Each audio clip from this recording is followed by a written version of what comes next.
2025 हे वर्ष भारताच्या सर्व क्षेत्रांसाठी अत्यंत महत्त्वाचं मानलं जात आहे. भारताच्या उद्योग क्षेत्रात एआय म्हणजेच कृत्रिम बुद्धिमत्ता जवळपास सर्व क्षेत्र व्यापणार असल्याचा अंदाज व्यक्त होतोय. एआय तंत्रज्ञानाच्या वापरामुळे व्यवसाय क्षेत्राचा चेहरामोहरा बदलणार असल्याचं बोललं जात आहे. तज्ज्ञांनी व्यक्त केलेल्या मतानुसार एआय मुळे रोजगाराच्या नवीन संधी निर्माण होणार आहेत.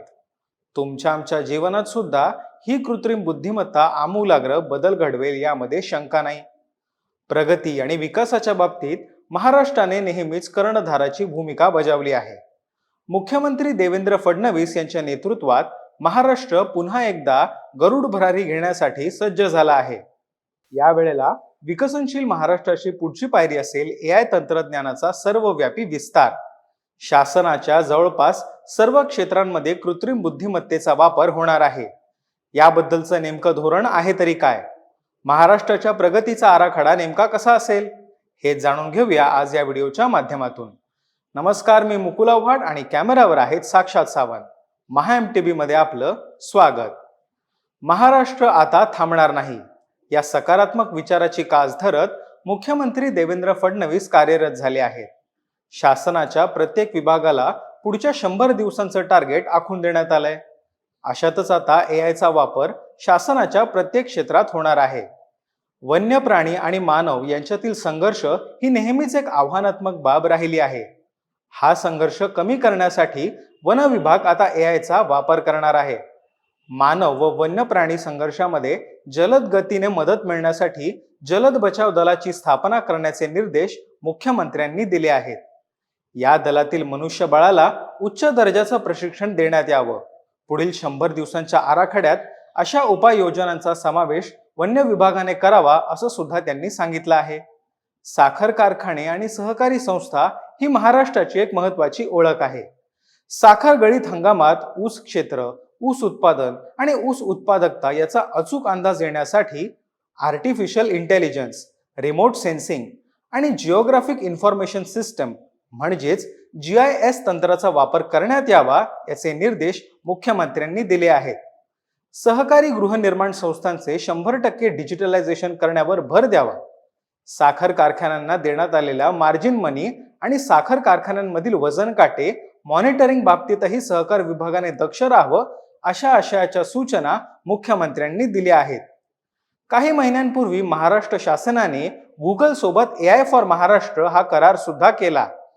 राज्यातील कृषी, आरोग्य क्षेत्रासह विविध क्षेत्रातील शाश्वत विकासासाठी हा करार करण्यात आला. संपूर्ण जग आज तंत्रज्ञानावर चालत आहे. तंत्रज्ञानाच्या मदतीने प्रशासन चालवणं हा अतिशय सकारात्मक बदल असल्याचं मत मुख्यमंत्र्यांनी व्यक्त केलं. माहिती तंत्रज्ञान विभागाचे मंत्री आशिष शेलार यांनी सुद्धा राज्याचं पहिलं AI धोरण तयार करण्याचे निर्देश दिले आहेत. शेलार यांनी माध्यमांना दिलेल्या माहितीनुसार AI तंत्रज्ञानाचं युग सुरू झालं आहे. महाराष्ट्राने या क्षेत्रात आघाडी घेतली पाहिजे. एआयचा प्रभावी उपयोग करून आपण अधिक उद्योग व व्यवसाय आकर्षित करत तरुणांना रोजगाराच्या संधी उपलब्ध करून देऊ शकतो. आपला देश तंत्रज्ञानाच्या आघाडीवर प्रगती करत असताना महाराष्ट्र यात अग्रेसर राहिला पाहिजे असं सुद्धा ते म्हणाले. महाराष्ट्र ही भारतातील स्टार्टअपची राजधानी आहे. भारतातील सुमारे 20% स्टार्टअप आणि 25% युनिकॉर्न महाराष्ट्रात आहेत. मुंबई आणि पुण्यापर्यंत मर्यादित असलेली स्टार्टअपची इकोसिस्टीम आता निमशहरी भागात सुद्धा झपाट्याने पसरू लागली आहे.